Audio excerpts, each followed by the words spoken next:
Literally, a town is sinking. There are cracks that have come in hundreds of homes, and as authorities wonder what led to this entire situation, clearly there were some red flags that were ignored all throughout.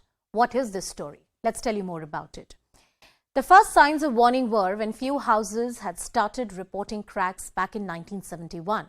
It was already a very eco-sensitive area. There were repeated warnings from various climate experts, environmental experts, that any kind of development activity in this region needs to be taken very, very carefully. There was a Mishra panel back in 1976 that had recommended a construction ban, that Joshimath is such a fragile ecology that if you take any kind of construction over it, that can prove to be very problematic. Locals had protested recently in 2021, demanding rehabilitation because there were cracks that were emerging. NTPC, the Char Dham projects, there were multiple construction and development activities that were going on in this area. Infrastructure development went unchecked. It has been one of the prime agenda of the successive governments in the state and also the central government.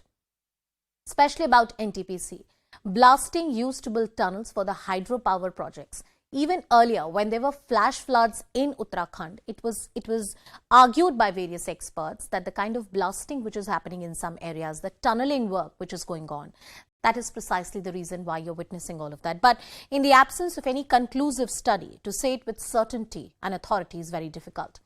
Let's first talk about the human tragedy which is unfolding. Relief and rehabilitation of people who are affected in that area is the prime importance right now. Nikhil, my colleague, is reporting from the ground. Nikhil, we'll talk about what led to these big cracks on these houses and dwellings. I can see behind you there's this house. We have a local woman who's standing there. Cracks have developed, and these are huge cracks that have developed. There's a red mark on that house as well. So hundreds of families have been evacuated. They've been taken to temporary relief centers. Hundreds more are yet to be evacuated and rehabilitated. Tell us more about the story unfolding from the ground, because the face of this tragedy is a human tragedy, which the locals are suffering right now.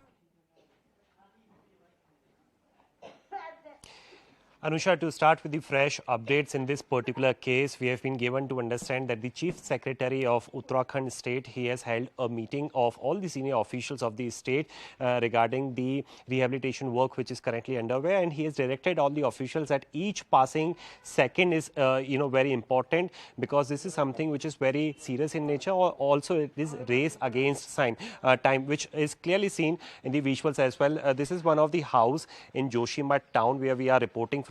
You can see clearly that some of the wooden support, so to say, has been given in order to give a proper base to this particular area. And also, since you can see the red marks, these are the marks which have been done by the state administration, and these are some of the things which have been done in order for the safe evacuation. That means nobody is allowed to stay here. All the people outside their houses where the marks have been denoted, they have to vacate their house at the earliest. And here as well, you can see clearly on the surface as well, these are the huge line of cracks, Anusha, that we are now showing you on CNN News 18. In a short while from now, we will speak to the owner of this particular house, but I would urge my camera person PK Das at the same time to come inside. Now this is the scariest visual, Anusha, that we are about to show you on CNN News 18.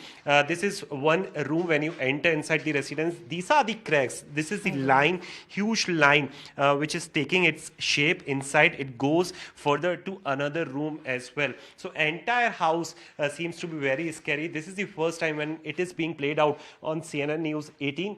PK Das sir, I would urge my camera person to come inside. So these are the cracks, not just at the bottom of the area, but at the center, upside as well. There are multiple cracks, huge cracks, which are now seen. And also you can see that this is the wooden support inside the room as well, which is now part of the very place. We are joined by Madhvi ji, who is a resident of this place. Ma'am, आप बताइए, सामान तो यहाँ पे है नहीं, कब से ये दरारें एक्चुअल में पड़ना शुरू हुई थी? किस तारीख से आपको लगा कि ये बढ़ती चली गई और इस हाल में पहुंच गई? दरार अभी करीब 15 दिन पहले से, और जब फर्स्ट इसको जनवरी को इतनी ज़्यादा नहीं थी, हल्का सा क्रैक था, लेकिन 2 तारीख को बहुत ज़्यादा एक झटका जैसे आया और दरारें बढ़ गई उसमें।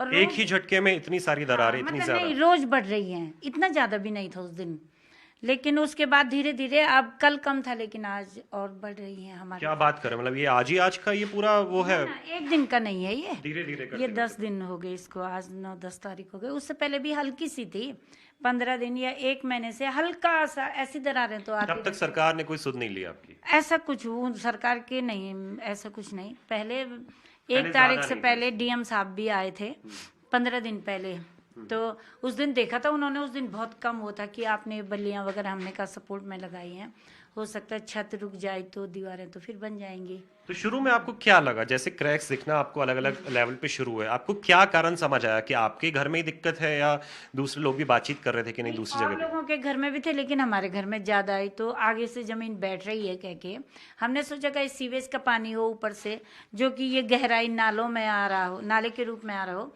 और इस बेल्ट में ज्यादा हो, तो हम इस वो थे कि ऊपर किसी आईटीबीपी का पानी है, क्योंकि उनका भी सारा ड्रेनेज है वो सब जमीन के अंदर है, सीवर है।